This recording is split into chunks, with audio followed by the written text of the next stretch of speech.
Hello மக்களே, welcome to my channel. Subscribe பண்ணலன்னா தயவு செஞ்சு சப்ஸ்கிரைப் பண்ணுங்கள். எப்போவுமே மண்டேனா ஃபஸ்ட்டு நாமினேஷன் வைப்பாங்க, அப்புறம் தலை டாஸ்க் வைப்பாங்க, அதுக்கப்புறம் இந்த டீம்ஸ் எல்லாம் அசைன் பண்ணி முடிச்சு விட்ருவாங்க. ஆனால் இன்றைக்கி பார்த்தீங்கன்னா எல்லாமே லேட்டாக தான் முடிஞ்சிச்சு. க்ளோஸ் நாமினேஷன் தான் இன்றைக்கி இருந்துச்சு. மோஸ்ட்டாக எல்லாருமே நாமினேட் ஆயிருந்தாங்க. யார் ஆகலைன்னு பார்த்தீங்கன்னா சுபிக்ஷா, சபரி அண்ட் வினோத். அப்புறம் தலை போட்டி வந்துச்சுங்க. அதில் எல்லாருமே நல்லா தான் விளையாண்டாங்க. கம்ருதீன் அண்ட் எஃப்ஜே பயங்கரமாக பெர்ஃபார்ம் பண்ணியிருந்தாங்க. எஃப்ஜே தலை போட்டியில் வின் பண்ணி மறுபடியும் கேப்டன் ஆகிட்டாங்க.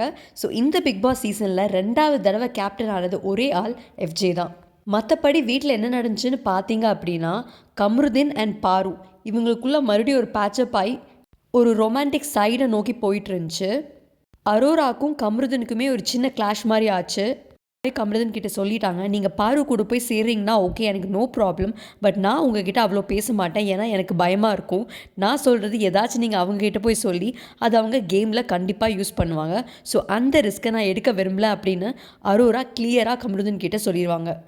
அதுவும் இல்லாமல் பாரு கம்ருதீன் கிட்ட இருக்கிற ஃபீலிங்ஸை பற்றி நிறைய பேர்கிட்ட ஷேர் பண்ணிகிட்டு இருந்தாங்க. ஃபார் எக்ஸாம்பிள் வினோத், அமித், அப்புறம் ரம்யா, இவங்க எது எல்லார்கிட்டையும் போய் சொல்லிட்டு இருக்காங்கன்னு எனக்கு தெரியல. இவங்களுக்கு பர்சனலாக இருக்கிற விஷயம் பர்சனலாக கம்ருதீன் கிட்ட சொன்னால் போதும். பட் வேணும்னே இது ஒரு கண்டென்ட் க்ரியேஷனுக்காக பண்ணுறாங்களா, இல்லை ஜெனுவினாகவே இவங்களுக்கு ஃபீலிங்ஸ் இருக்கான்னு தெரியல.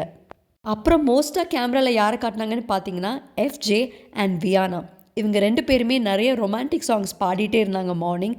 இவங்க 2 பேருக்குள்ளேயும் ஏதோ நடக்கிற மாதிரி இருக்குங்க.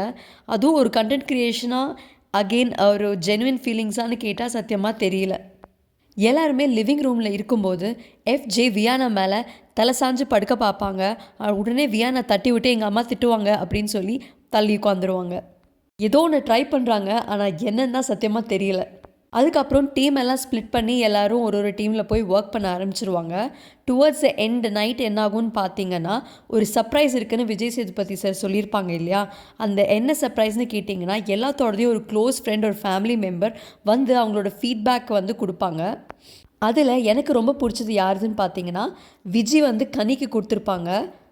நீ சப்போர்ட்டிங் ரோல் பண்ணுறதுக்காக பிக் பாஸ்க்கு போகல, மெயின் கேரக்டர் ஆகு அப்படின்னு சொல்லியிருப்பாங்க. அப்புறம் ஆரி பிரஜனுக்கு அறிகுறி கொடுத்துருப்பாங்க. நீங்கள் பண்ணுறது சுத்தமாக நல்லா இல்லை, உன் ஒய்ஃபை எதிர்த்து நீ விளையாடு அப்படின்னு சொல்லியிருப்பாங்க. அப்புறம் சாண்ட்ராவோட ஃப்ரெண்டு நீங்கள் வில்லன் மாதிரி தெரியுறீங்க, கேமை தயவு செஞ்சு மாற்றி விளையாடுங்க அப்படின்னு சொல்லியிருப்பாங்க. அப்புறம் ரியா அரோராவுக்கும் கொஞ்சம் அட்வைஸ் கொடுத்துருப்பாங்க.